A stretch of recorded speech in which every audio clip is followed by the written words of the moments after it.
Louise, Hay Film, Hay Interview, take one. Well, the simple part that most people don't understand is that every thought we think and every word we speak is creating our future. It's as though our thoughts go out into the universe and are accepted and brought back to us as experience. Now that is a very simple thing, but most people don't get it. They don't understand it. They've never heard it before, and they think it's ridiculous.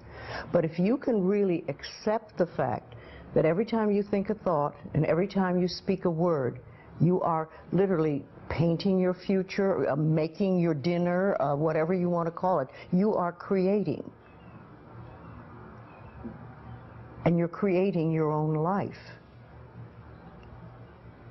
And this is simple, but it's not easy to accept. But once you accept it, then you can start deliberately creating what you want in your life.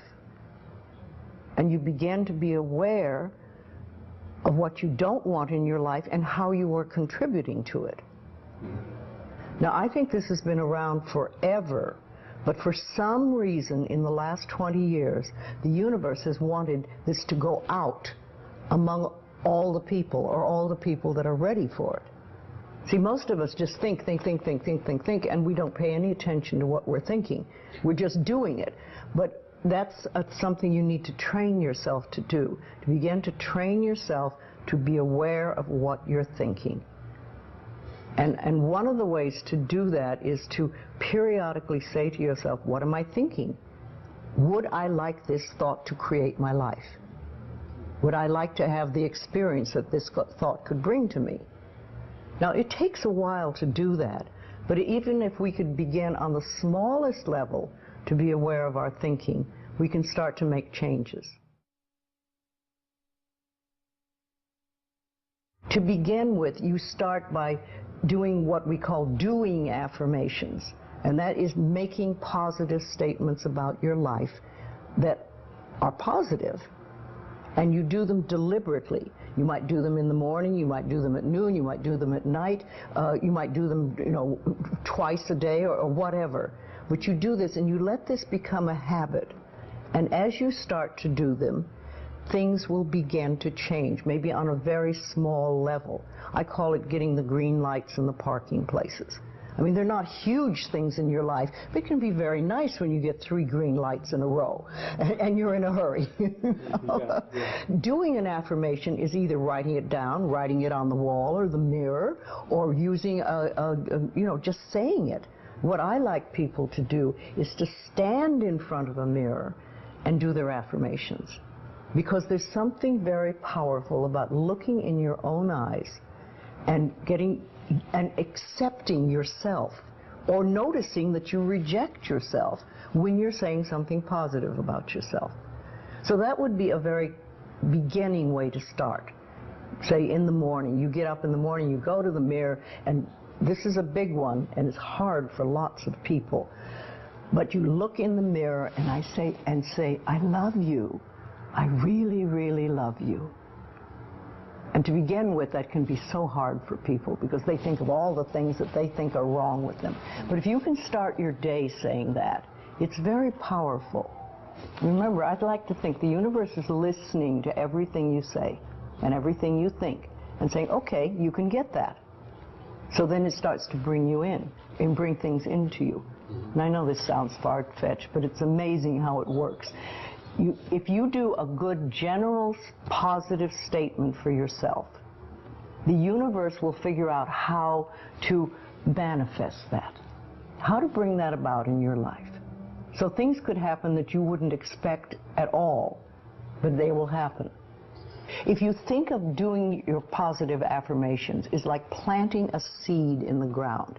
It's not necessarily true at the moment, but it is something you want to have be true. So you put the seed in, and you plant a seed and you expect it to grow. Or you maybe plant 3 seeds just in case. You expect them to grow.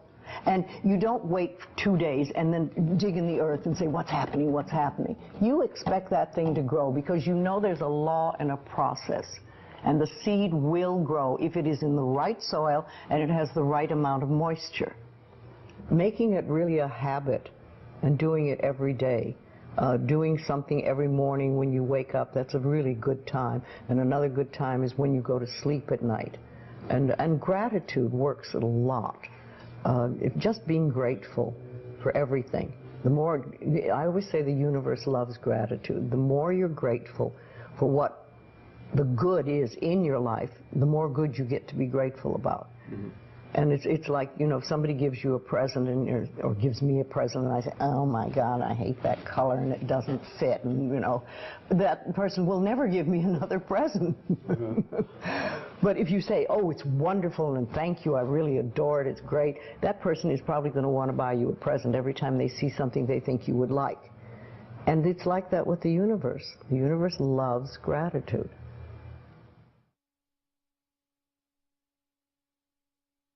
If you have very strong beliefs within you that you don't deserve good things in your life, mm-hmm. and a lot of people have that, then there can be delays. And sometimes people say, well, affirmations don't work, I've done them. But when they're doing, for instance, prosperity affirmations, and they've done some prosperity affirmations, and they say it doesn't work, nothing's happening. And I say, well, all right, how many prosperity affirmations did you do in a day? And they'll say 3, probably. And they say, all right, how many poverty affirmations did you do this day? And that could be 300, depending on where you're coming from and what is running through your mind. See, I have this, one of my thoughts about life is that only good lies before me. And I've been saying this for many years. So it doesn't really matter to me what happens in life, because I know it's going to be good. Well, there are lots of things you can do to help you become more conscious of what is going on. And because so many of our belief systems really are unconscious or subconscious, we're not aware of them. They're just things that were bred into us as we were children, is to take a little time to figure out what they are. And I always say a really good exercise is to take a big sheet of paper and write on top of it, say, what I think about men. And then another one, what I think about women, what do I think about money, what do I think about any subject you can think of. And just write all the things that come out of your thoughts. And whether they sound good or not, just write them down. And any one subject, if you just write them all down and then look at them and see how many are positive and how many are negative. And if you can take those negative ones and turn them around, make them into positive affirmations, then you can start clearing up what you believe about, say, money that is not positive for you, mm-hmm. and or is keeping you from bringing money in.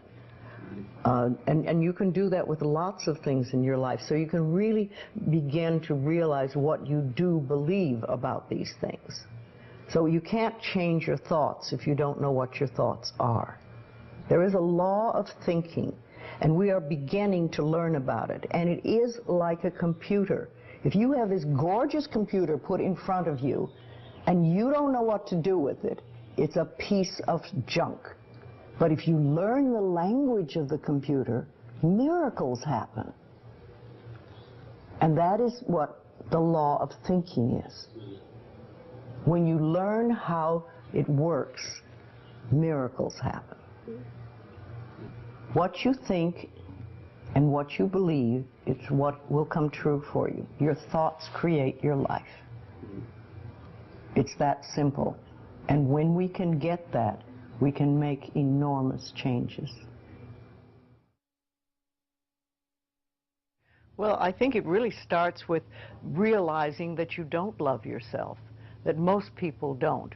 Most people feel they're not good enough, that they haven't done it right, they won't do it right, they'll never be enough, and they're definitely not lovable. And when we come from that space, it's very hard to create things for ourselves that are really good. So in the early days when I worked with people, I used to fix this problem and fix that problem, and you'd have this, a health thing, and we'd work on that, and we'd work on this. And one day I discovered, much to my amazement, that if I would help people learn to love themselves, to really accept themselves as they are, we didn't have to work around problems, because it was almost like a miracle. Everything seemed to fall away. It's a hard one for people because we grow up believing that we're not good enough and nothing is right. I remember lots of times I would ask people, well, what is really wrong with you? What have you done that is so terrible that you're not acceptable to yourself? And I never, ever, ever got an answer that made any sense. You know, they might say something like, well, I'm too fat. Well, so, you know. But when you talk about loving yourself, a lot of people think that that's vanity, but it isn't really. It has nothing to do with that. That is narcissistic. But to really care for you and to acknowledge that you are an important being. It's almost like in the Bible they would say, you recognize that you are a child of God, that therefore you are perfect. But even if you're not a biblical person, if you can recognize that you are a being that has self-worth, if you can really recognize your own worth, then you start to treat yourself differently. And I think that's what's so very important about loving yourself, is you stop beating yourself up, you stop making yourself wrong, you stop talking about how awful you are, and you stop saying things like, I'm really stupid and stuff, and you start to treat yourself with a certain amount of respect. And this makes an enormous difference, because what you give out in life is what comes back to you. So if you're giving out a feeling of, I'm okay, I'm good enough as I am, and I am acceptable, and I love life, and I love me, and you start having gratitude for yourself and for life, then life treats you differently, because you are having a different vibration that you're giving out and getting back. And that's when things really start to flow. Now, a lot of people don't realize it, but you have to practice. You just have to start it. And that's why I try to get people to do a lot of mirror work. If you look in the mirror, just simple things like looking in the mirror in your own eyes and say, I love you. I really, really love you. And it helps if you use your name, Louise, I love you. I really love you. It gets to that little child inside that has been rejected for so long, and it breaks open sort of a dam or a door or whatever you want to call it, and it's like little miracles start to happen. Lots of little good things happen, and the universe loves grateful people. The more grateful you are, the more you get to be grateful about. It's that simple. Life is really very simple. We make it enormously complicated, but it doesn't have to be. Everybody's on a journey from the time we're born till the time we leave.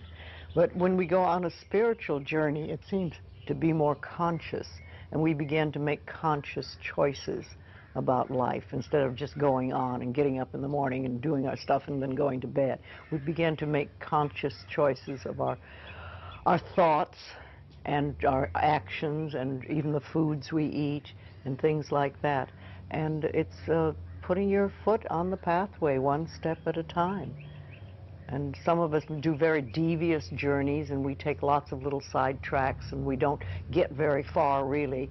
And some of us just are very conscientious about it and go one step after another and go closer to our pathway, which is really, to me, I think enlightenment is letting go of all the things we believe that are not benefiting us in life, or that are barriers to our life, to the good things in life, and to release them one by one and just think, I don't have to believe that anymore, or do I want to believe that anymore?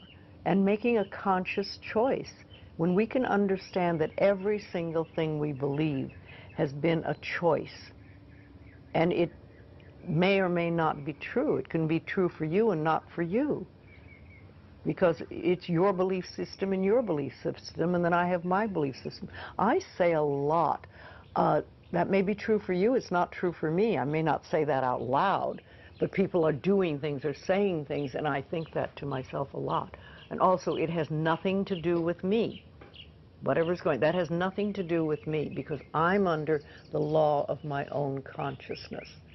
This is my pathway, and you have your pathway, you have yours, everybody does. So we're all on a journey, and I think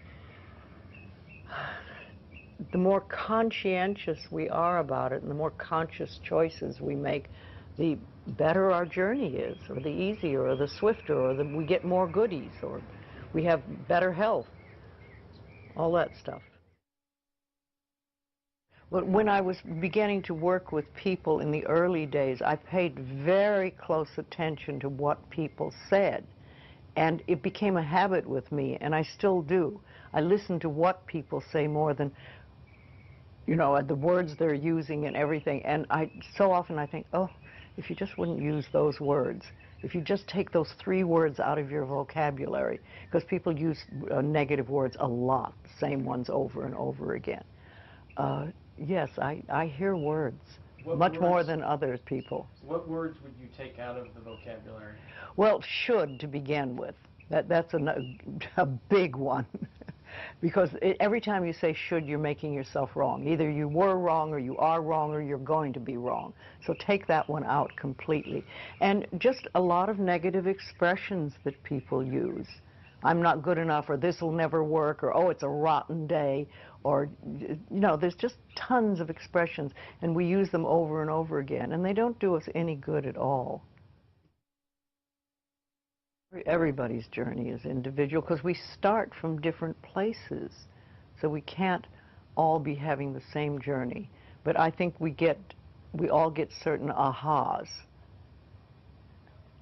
And that's when we've sort of learned something. We say, oh, okay. And then if we can keep that, what we've learned, and practice it, then we've made another step and we can move forward. Yes, it's a lifetime journey, and we never stop learning. I'm 80 and I'm still learning. Though the lessons are easier now than they used to be. I like to think of that when we start, we have all these boulders in front of us on our pathway, and we start to get the boulders out of the way, and you finally get to the point where it's gravel. And gravel you can handle, you know, and you can sweep gravel, and you can do things. So, and then occasionally there's an old boulder.